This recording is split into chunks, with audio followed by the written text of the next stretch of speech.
Palavras de fé, com Bispo Palhano Rocha. Senaqueribe escreveu também cartas para blasfemar do Senhor, Deus de Israel, e para falar contra ele, dizendo: assim como os deuses das nações de outras terras não livraram o seu povo das minhas mãos, assim também o Deus de Ezequias não livrará o seu povo das minhas mãos. Olha para mim, pessoal. Gente, você sabe que hoje nós somos, vamos dizer assim, nós somos peitados, nós somos perseguidos e por inimigos que às vezes você nem vê. E por mais que você não queira perceber, por mais que você fale, isso é esquisito que acontece na minha vida, eu faço isso, eu faço aquilo, eu me mexo assim, eu faço tal, mas eu vejo que as coisas não acontecem na minha vida. E as pessoas, elas ficam se perguntando, o que pode ser? É meu casamento que não vai para frente? É o filho que eu tenho que trilhou outros caminhos? E aí você começa a fazer aquele levantamento, sabe aquele levantamento que de vez em quando nós temos que fazer? De vez em quando nós temos que fazer um levantamento. Paulo nos ensina que é necessário que o cristão ele se examine de vez em quando. Paulo diz que é necessário que os cristãos se examinem de vez em quando. Então é necessário que todos nós parem um pouco para se examinar. O caminho que eu estou, aonde eu vou chegar nesse caminho, o que eu fiz ontem, o que eu tenho para fazer amanhã. Isso é uma forma da gente procurar acertar na vida. Né? Tem pessoas que falam, quem pensa muito não casa, né? Não tem um ditado dos mais velhos? Mas não é quem pensa muito, porque ele está falando daquele que pensa, mas não tem ação. A pessoa que pensa, mas ela não tem ação, não tem atitude. Nós estamos falando de um levantamento que nós temos que fazer. Quem é comerciante tem que fazer um levantamento. Como é que estão meus negócios? Assim também é com a vida. O próprio Paulo orientou isso. Se examine para ver se você está ou não está na fé. Ele manda você se examinar. Porque às vezes nós estamos dentro da igreja, mas não estamos na fé. Nós já criamos hábito de ir para a igreja todos os domingos, todas as quartas. Tem pessoas que vêm 3 vezes, tem pessoas que vêm 2 vezes. Nós criamos hábito de vir à igreja só, mas você já não tem mais ânimo de participar de nada e tudo e tal. E de repente você não percebe que você está sofrendo ataques espiritual. Às vezes você não percebe que você está sofrendo ataque espiritual em vários setores da sua vida e você não percebe. Você está vendo aqui essa palavra? Quem era Senaqueribe? Um rei muito poderoso. E aqui ele escreveu várias cartas para o povo de Israel, povo de Judá. Ele escreveu várias cartas desfazendo do nosso Deus. Ele aqui estava desfazendo, diminuindo o nosso Deus, acusando o rei para que o povo ficasse contra ele. E assim tem sido a nossa vida é desse jeito. Só que nós não acordamos para a realidade. Nós não acordamos, nós estamos dormindo para a realidade. Às vezes você fala, não, isso aqui Não, vai passar isso aí, vai passar porque vai acontecer isso, vai passar quando o inverno acabar, vai passar quando a política passar, e você fica a história empurrando com a barriga. Você fica empurrando com a barriga, e entra dia e sai dias, e você vai percebendo que a sua vida não sai do lugar. Não sai do lugar, porque você fica empurrando com a barriga. Empurrar com a barriga é isso, é deixar que a vida me leve. Imagina você, quem era Senaqueribe? Um cara perverso, desonesto, que pegava o seu exército poderoso, pegava as nações menores, saqueava tudo que havia dentro e ia acumulando riquezas e empobrecendo o povo, como nós hoje estamos vendo dentro do nosso próprio país. Uma nação está enriquecendo por conta do poder e outra nação muito maior está pobre. Você pode observar isso. Uma nação poderosa está enriquecendo, mas com o enriquecimento dessa nação poderosa, está empobrecendo uma outra grande nação.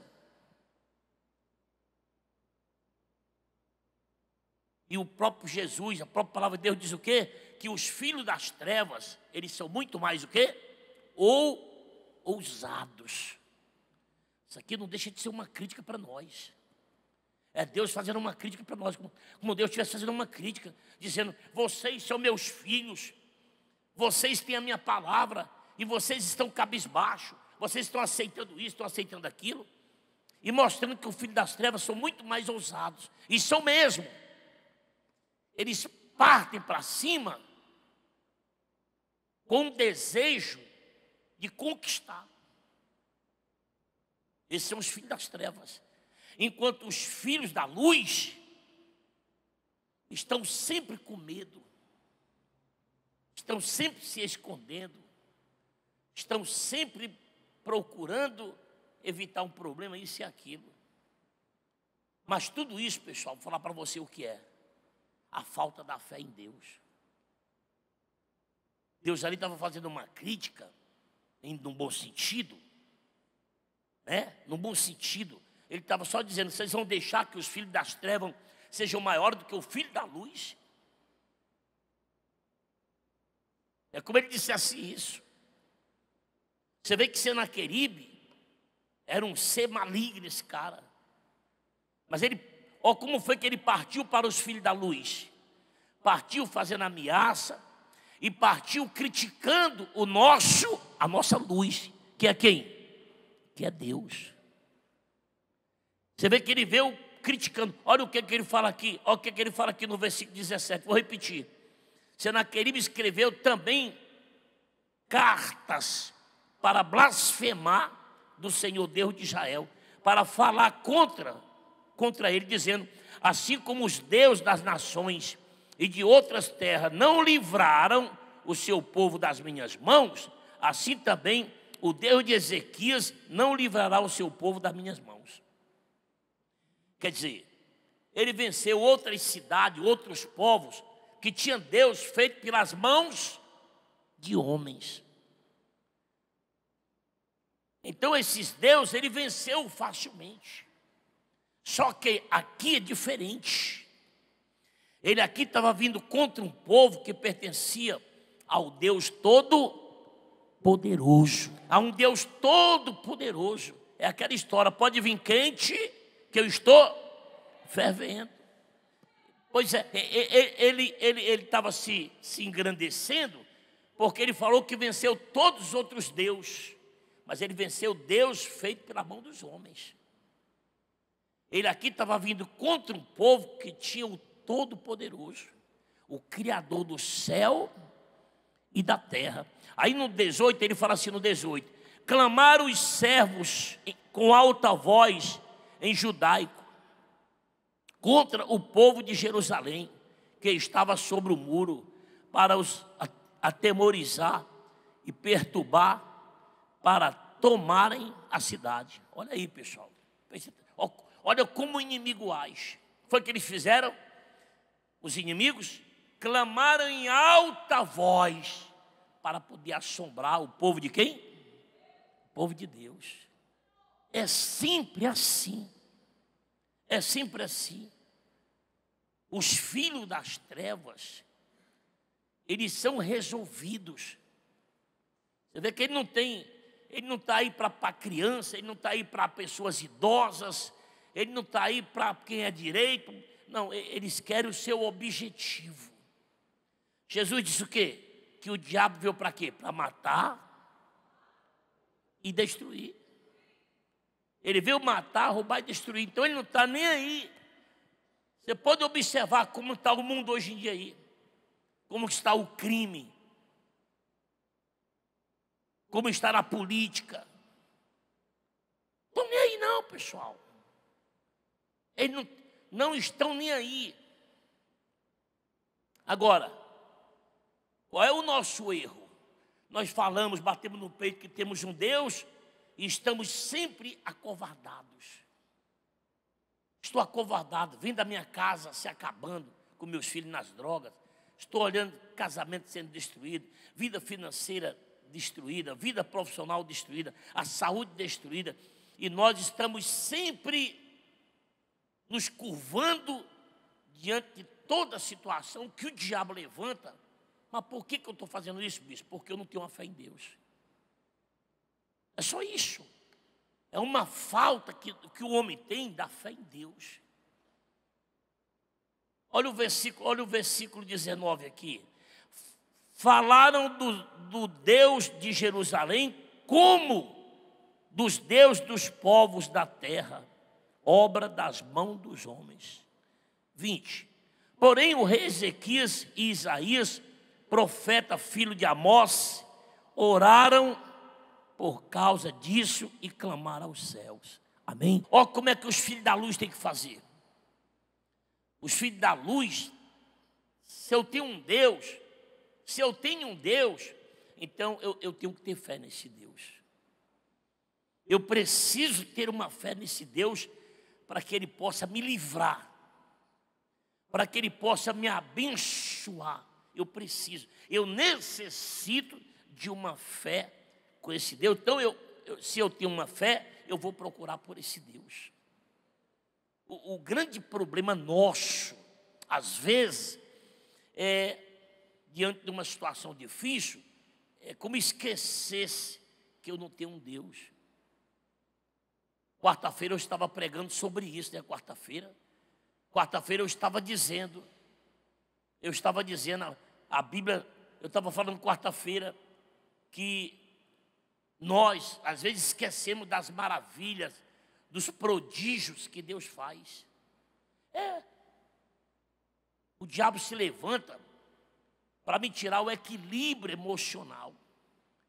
Porque quando ele me tira o equilíbrio, você pode observar, quando você está nervoso, você fica meio surdo.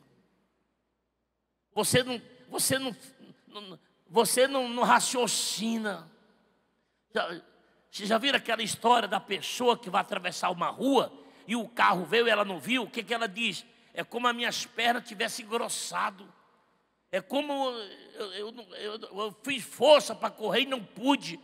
Porque o medo foi tão grande, o negócio foi tão grande, que ela perdeu todo o seu equilíbrio, todo o seu raciocínio. Ela ficou ali por conta do medo. O medo nos leva a dizer sim quando é para dizer não. E nos leva a dizer não quando é para dizer sim. É sempre assim. Pode prestar atenção. Pode prestar atenção o que é que o medo faz. Nós não podemos esquecer, pessoal, das maravilhas que Deus fez de lá até aqui. Não podemos. Eu estava pregando sobre isso e de repente um rapaz estava aqui e estava com uma doença há 4 meses. E ele foi curado de imediato. 4 meses eu chamei ele para o povo ver o poder de Deus, para você ver. O grande problema da gente é esse. E assim, quando o homem perde o sentido de quem é Deus, ele caminha para o inferno. Ele caminha para o inferno. Porque ele vai esquecendo, ele vai esquecendo. Ele vai esquecendo o que Deus morreu na cruz. Ele vai esquecendo do milagre da cura. Ele vai esquecendo do milagre da prosperidade. Ele vai esquecendo do milagre da libertação. Ele começa a esquecer. É tudo que o diabo quer, gente. É que eu esqueça para que eu me sinta muito mais fraco. Olha o que ele diz aqui. Porém, o rei Ezequias e Isaías, profeta, filho de Amós, oraram por causa disso e clamaram ao céu. Bota o 21 aí, meu filho, 21. E então o Senhor enviou um anjo que destruiu todos os homens valentes, os chefes e os príncipes no arraial do rei da Síria. E este, com o rosto coberto de vergonha, voltou para a sua terra, tendo ele entrado na casa de seu Deus, e os seus próprios filhos ali o mataram à espada. Preste atenção. O que é que os profetas fizeram? Foram buscar a Deus. Pessoal, nós temos que aprender isso. Colocar nossa confiança, irmão, somente em Deus. Você vê que eles foram à presença de Deus, e quando eles clamaram por Deus, a Bíblia fala que Deus enviou anjos para poder ali vencer aquela guerra que era impossível que o povo de Deus vencesse. Aquela situação era impossível para eles. Como eles sabiam que era impossível, o que eles fizeram? Foram clamar a Deus, foram para os pés de Deus. E Deus enviou os anjos para poder destruí-los e fez com que os líderes saíssem dali com o rosto coberto de vergonha. E quando eles chegaram em casa, os próprios filhos tiraram a vida deles. É assim que Deus age, sabe, pessoal? Na vida daquele que tem comunhão com Deus, que anda na presença de Deus. Não adianta você achar que o fato só de você estar na igreja, porque assim, me perdoe, eu vou ser franco com você, mas essa coisa de você achar, não, porque eu estou dentro da igreja, agora eu sou um crente, agora eu tenho uma Bíblia grande debaixo do braço, uma Bíblia cheia de estudos, né? A mulher fala, não vou cortar o cabelo que é para agradar a Deus, eu só vou usar de saia agora, não, o outro rapaz fala, não, eu agora, a partir de hoje, e aí você começa a criar situações e Deus não está muito preocupado. Porque Deus está preocupado com a minha vida diante de Deus. Amém? A preocupação de Deus é essa, que eu esteja diante de Deus.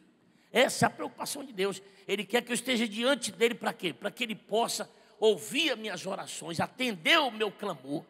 É isso que Deus quer. Porque do que adianta uma Bíblia desse tamanho se eu não vivo o que está dentro? Do que adianta o cabelo encostando no bumbum se eu não faço a vontade de Deus?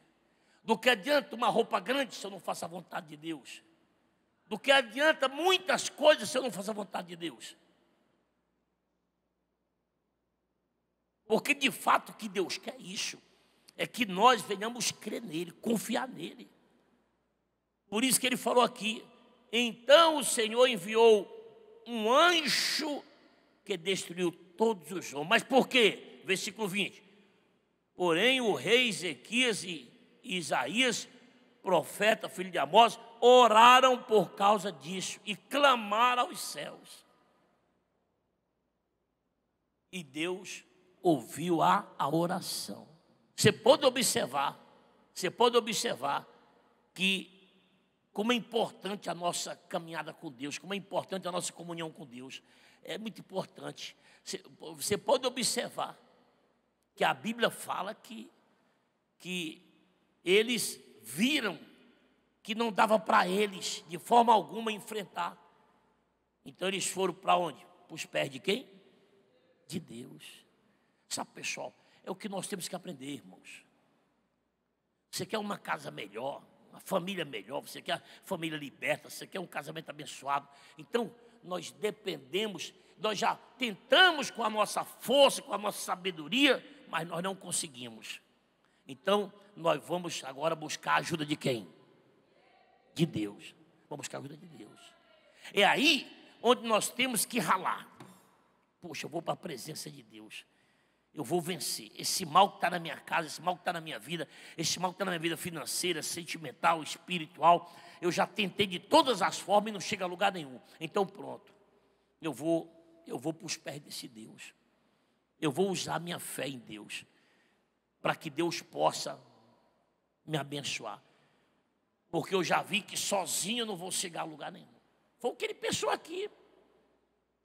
Foi o que ele pensou. Foi exatamente o que ele pensou aqui. Ele pensou, não vou conseguir não. Né? Ó, bota aí, por favor. Bota aí 32 de Crônicas. O versículo 7. O que ele diz? Sede fortes e corajosos. Não temais, nem vos assusteis por causa do rei da Síria. Nem por causa de toda a multidão que está com ele. Porque há conosco maior do que aquele que está com ele. Amém? Ao conselho que o rei deu. O conselho falou, pessoal, vamos temer não. Não, vamos ter calma. Porque maior é aquele que está conosco. Bota o 8 aí, o versículo 8 também. Bota o versículo 8. O que ele diz no versículo 8?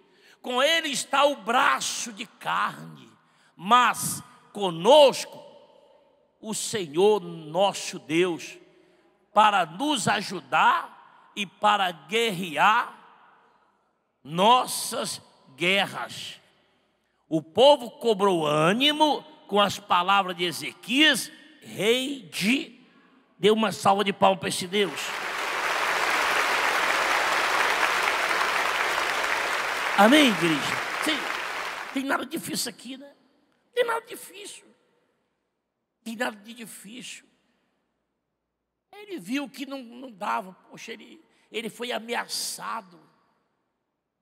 Ele foi ameaçado. Ele tentou fazer a cabeça do povo. Quer ver? Ele tentou fazer a cabeça do povo. Ele tentou. Bota o versículo 11 do 32. Olha ele tentando fazer a cabeça do povo. Bota o versículo 11 aí, meu filho. Acaso não vos excita Ezequias para morrerdes a fome e a sede? Vai outro. O Senhor nosso Deus nos livrará das mãos do rei da Síria. Foi o que eles responderam. Amém? Ele aqui perguntou, o rei da Síria junto com seus homens, vai lá, espalha lá no meio deles. Vamos encher a cabeça deles. Vamos colocar medo, vamos colocar dúvida, porque é o que o diabo faz. O diabo quer colocar dúvida no seu coração. Que é para você desistir da sua fé, para você perder a fé. Pessoal, tudo que o diabo faz, ele trabalha para poder desanimar a gente, para roubar a nossa fé. Olha o que ele falou aí, né? Olha o que ele falou no versículo 11, né? Olha o que ele falou. Acaso não vos excita Ezequias para morrerdes a fome e sede? Solta lá. O Senhor nosso Deus nos livrará das mãos do rei da Síria. Ele pergunta. Vocês estão entendendo? Ele espalhou os seus ombros. Vai lá, prega medo para eles, bota medo aí na cidade, bota medo. Fala para ele que Ezequiel está incitando. Ezequiel está dando palavra para ele, dizendo, não vamos se preocupar não. Se é para morrer pelo nosso Deus, nós vamos morrer. Se é para morrer sem comer, nós vamos morrer. Quer dizer, para você ver como é que o diabo trabalha, né? Você vê que ele fez uma pergunta, ó. O Senhor nosso Deus nos livrará das mãos do rei da Síria? Bota aí o outro e vai. Olha. Não, Ezequias, o mesmo que tirou os seus altos e os seus altares e falou a Judá e a Jerusalém, dizendo, diante de apenas um altar vos postareis, e sobre ele queimareis o incenso. Sabe o que quer dizer isso aí, que ele estava falando? Vou falar para vocês. Porque Ezequias, quando chegou sobre aquele povo, ele pregou sobre a idolatria.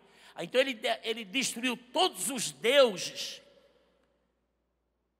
feitos pela mão do homem, ele destruiu. Aí, o que é que Senaqueribe fez agora? Senaqueribe procurou botar na mente deles: ele destruiu os deuses de vocês. Foi ele que destruiu, tentando de alguma forma botar o povo que estava já do lado de Ezequias contra o rei. Pessoal, não é assim que acontece na vida da gente? Quando você levanta com uma fé e tudo tal, você pode observar, vai chegar alguém para querer acusar a tua igreja, vai chegar alguém para querer criticar a tua igreja, vai chegar alguém para tentar botar medo em você, vai chegar alguém para tentar colocar dúvida na tua mente, sim ou não? Tudo uma forma de você abandonar o teu Deus. Foi o que tentaram fazer aqui. Foi o que tentaram fazer aqui. Porque o diabo, pessoal, conhece a Bíblia melhor do que nós. O diabo sabe que o homem fraco na fé é uma presa fácil de ser vencido. Quem enfraquece esse homem? O que pode ser esse homem aqui de vermelho? Vamos deixar ele com sede. Vamos deixar ele com sede. Quando for mais tarde, nós vamos lá só pá. E ele vai cair por terra. Entendeu, irmão? Como é o nome do senhor? Batista. Entendeu, seu Batista? Como é que é? O diabo, ele só age na ferida. Na ferida de cada um de nós. O senhor é vaidoso? Deixa comigo. Ele é orgulhoso? Deixa comigo. Ele é medroso? Deixa comigo. Vocês estão entendendo? O diabo sempre age na ferida. Ele sabe como agir com o vaidoso.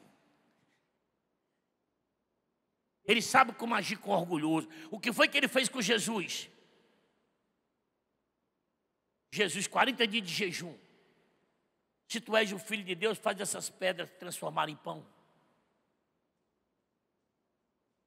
Jesus não é criança, né? 40 dias de jejum. Estava preparado. Se tu és o Filho de Deus, pula daí para cá. Jesus não tinha que mostrar nada a ninguém. O diabo tentou aplicar a vaidade, tentou aplicar o orgulho, mas Jesus não se dobrou. Porque Jesus estava ligado com... Quando nós estamos ligados com Deus, o Espírito Santo nos fortalece contra aquilo que o diabo vem trazendo para nos derrotar. Diga glória a Deus. Depois ele falou assim: peraí, já tentei na vaidade, ele não foi. Já tentei no orgulho, ele não foi. Agora eu já sei. Eu já sei. Ele deve ser uma pessoa que gosta de dinheiro, gosta de poder, gosta de tudo. Deve ser avarento. Peraí, vou tentar isso aí agora. Se você se dobrar diante de mim e me adorar, olha o que eu vou dar para você. Deve ter mostrado a cidade de Dubai para ele, né, pai? Deve ter mostrado a cidade de Dubai, né? Foi ou não foi? Mas Jesus falou negativo, meu amigo. Eu só sirvo a um só Pai, a um só Deus. Porque o diabo, gente, ele sabe como destruir a gente. E se você não estiver na comunhão com Deus, se você não estiver na comunhão com Deus, você vai ser destruído, você vai ser derrotado. Por isso que nós precisamos, por isso que eu estou falando tanto, nós precisamos estar ligados com quem? Com Deus. E outra coisa que você tem que aprender, você tem que conhecer o seu valor. Você tem que conhecer o seu valor. Amém? E saber do que você pode vencer com a força do braço e do que você não pode, para poder Deus entrar no propósito. Diga glória a Deus. Ezequias sabia que não podia contra ele. Ezequias sabia. Então, peraí, vamos lá, pessoal. Vamos à presença de Deus. E Deus mandou um anjo só e acabou com a festa. Para você ver como é bom ter comunhão com Deus. De tudo o diabo tentou contra Ezequias. De tudo ele tentou. Mas não conseguiu. Por quê? Porque Ezequias tinha uma fé firmada com Deus. Ele, quem estava do lado dele, tinha uma fé firmada com Deus.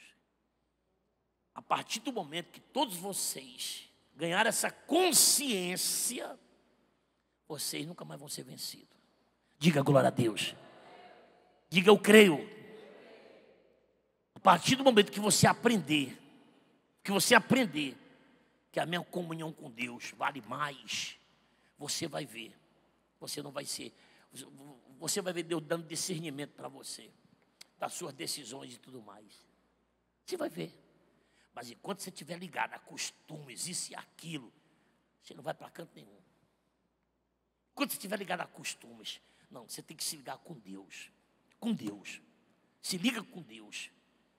Você vai ver. Doença, o diabo que se levantar, vai estar tudo nos teus pés. Porque é o que eu tenho visto até hoje na minha vida, pessoal. Sabe por quê, pessoal? Porque a minha confiança é em Deus. A minha confiança total é em Deus. Em Deus. Você tem que aprender isso. Aprenda isso. Comunhão com esse Deus. Comunhão. Aquilo que está... e não se preocupe não com aquilo que é difícil para você, não. Não se preocupe. Se o inferno se levantar contra você, você ainda tem que estar despreocupado. Por quê? Porque maior do que o inferno maior do que o inferno é Deus. Ô bispo, o inferno se levantou contra mim e agora? Maior do que o inferno é Deus, cara. Maior do que o inferno é Deus, meu irmão. Maior do que o inferno é Deus. Deixa eu vir. Vem quente que eu estou. Quem está na fé está fervendo. Quem está na fé, quem vive na fé, vive fervendo. Fica de pé.